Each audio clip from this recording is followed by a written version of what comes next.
Shabbat Shalom Mevorach, Chag Sameach, j'espère que vous allez bien. Dans quelques heures, nous allons rentrer dans la fête de Shavuot et nous allons recevoir la Torah à nouveau. Quelle chance on a de pouvoir écouter les 10 commandements à la synagogue Bezrat Hashem. Vous savez, il est écrit dans le livre de Bereshit, la raison pour laquelle Akadosh Baruch Hu il a choisi Avraham Avinu, la raison pour laquelle Akadosh Baruch Hu il a béni Avraham et qu'il a choisi sa descendance, la Torah nous dit, Ekev Hashem Shama Avraham Bekoli. Hachem, il a choisi Avraham parce qu'Avraham, il a écouté la voix d'Hachem. Et le passage qui continue, il dit, Avraham, Vaishmor, Mishmati, Mitzvotai, Chukotai, Vetorotai. Que Avraham Avinu, il a respecté toutes les mitzvot, bien avant qu'il soit donné. Alors, Rashi sur place, il explique, il dit, tu sais, Avraham Avinu, il respectait Mishmarti. Ça veut dire quoi Mishmarti? Avraham Avinu, il respectait toutes les mitzvot que nos sages ont instituées. Toutes les mitzvot des Rabbanan, Avraham Avinu les respectait. Moukse, Chanukah, Purim, Avraham Avinu respectait toutes les mitzvot de nos sages. Mitzvotai, Avraham Avinu respectait aussi les mitzvot qui sont logiques. Le vol, le meurtre, tout ça Avraham Avinu les respectait. Chukotai, Avraham Avinu respectait aussi tous les chukim, les mitzvot qui sont illogiques. Sha'atnez, Basar et Chalav, ne pas mélanger le lait et la viande. Et Avraham Avinu respectait aussi la Torah, Be'alpé, la Torah orale. Donc tu vois qu'Avraham Avinu, bien avant que la Torah ait été donnée, il respecte toutes les mitzvot. Pour celui qui connaît un petit peu l'histoire, on voit que quand les malachim ils sont venus, les anges ils sont venus annoncer à Avraham Avinu que Sarah allait tomber enceinte, c'est écrit qu'il leur a servi des matzot. Rashi sur place il demande pourquoi il leur sert des matzot. Et Rashi dit parce que c'était la période de Pessah. Et Avraham Avinu respectait les mitzvot. Tu vois qu'avant que les Juifs ils soient rentrés en Égypte, avant qu'ils ont été libérés d'Égypte, avant qu'ils aient pris avec eux des matzot, Avraham Avinu respectait déjà les matzot. Avraham Avinu il sert aux anges du lait et après de la viande. Pourquoi pas l'inverse? Rashi dit parce qu'Avraham Avinu respectait le lait et la viande. Plus tard, on va voir que Yaakov Avinu il est parti à la yeshiva de Shem Ve'ever pendant 14 ans. Qu'est-ce qu'il a fait à la yeshiva? Il a étudié la Torah, il a étudié les mitzvot. Yaakov Avinu respectait toutes les mitzvot de la Shrita. Les Avot, Avraham, Yitzhak et Yaakov, ils respectaient les mitzvot, la Torah, bien avant qu'elle soit donnée. Rabotai, si c'est comme ça l'histoire, je vous pose une question. Si nos grands-parents, Avraham, Yitzhak et Yaakov, ils respectaient la Torah avant qu'elle soit donnée, pourquoi Shavuot? Pourquoi Matan Torah? Pourquoi faire tout ce show que Akadosh Baruch Hu a proposé la Torah à toutes les nations? Pourquoi tout le monde s'est réuni sous la montagne?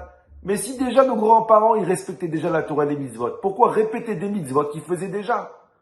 Question magnifique. Vous savez, on a un minag à Shavuot de manger des produits laitiers. Il y a plusieurs raisons qui expliquent pourquoi on mange des produits laitiers pourquoi on doit manger des produits laitiers à Shavuot.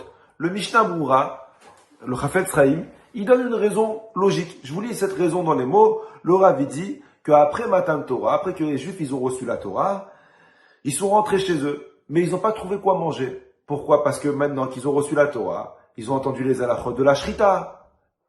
Et eux, ils n'ont pas fait la Shrita, le Rav dit à leurs animaux. Ils ont attendu, il fallait cachériser les kélim, il fallait cachériser les ustensiles. Le seul aliment qui était prêt, qui était disponible, c'était du lait. Et le Rav dit, c'est la raison pour laquelle on mange du lait à Shavuot, pour se rappeler que quand nos grands-parents, ils ont reçu la Torah, la première chose qu'ils ont pu manger, qui était disponible, c'était du lait. Rabotai, le Rabbi Loubavitch, il pose une très belle question. Le Rav dit, mais je comprends pas.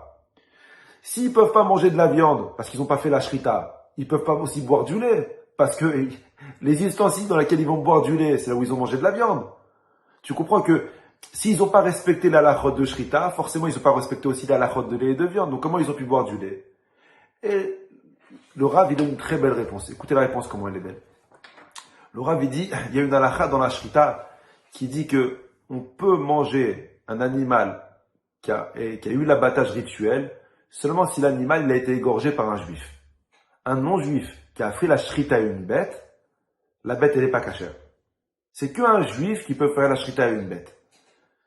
Et le Rav il donne une très belle réponse et il dit, c'est sûr qu'en Israël, avant Matan Torah, il respectait Basar et Chalav. Il respectait la halachot de la shrita. Ah, tu sais pourquoi ils n'ont pas mangé de la viande? Parce qu'étant donné qu'avant Matan Torah, avant qu'ils aient reçu la Torah, ils étaient considérés comme des Hébreux. Après qu'ils ont reçu la Torah, ils ont été considérés comme des Juifs. Donc c'est pour ça que la viande d'avant Matan Torah, ils n'ont pas pu la manger parce qu'ils étaient Hébreux, pas Juifs. Ils sont devenus Juifs à partir de Matan Torah. Et c'est pour ça qu'ils ont mangé du lait. Si vous avez compris ce raisonnement, alors écoutez la réponse comment elle est belle. C'est vrai que Abraham, Yitzhak et Yaakov, ils respectaient la Torah. Mais ils respectaient la Torah en tant que Hébreux. Maintenant, la Torah, il change la donne. Que maintenant, on ne respecte plus la Torah parce qu'on est des Hébreux et parce qu'on est des descendants de Abraham. Maintenant, on respecte la Torah parce qu'on est des Juifs. Parce qu'on est des enfants d'Akadosh Baruch Hu. À Matan Torah, ce qui a changé, c'est notre personnalité. On a changé du statut de Hébreu à Juif. C'est pour ça qu'Akadosh Baruch Hu l'a refait Matan Torah, il a reproposé les mêmes mitzvot que Abraham, Yitzhak et Yaakov. Ils ont déjà accepté, parce que maintenant on pratique plus la Torah en tant qu'Hébreu, on pratique la Torah en tant que Juif. Bracha v'atzlacha, la semaine prochaine, c'est Dieu.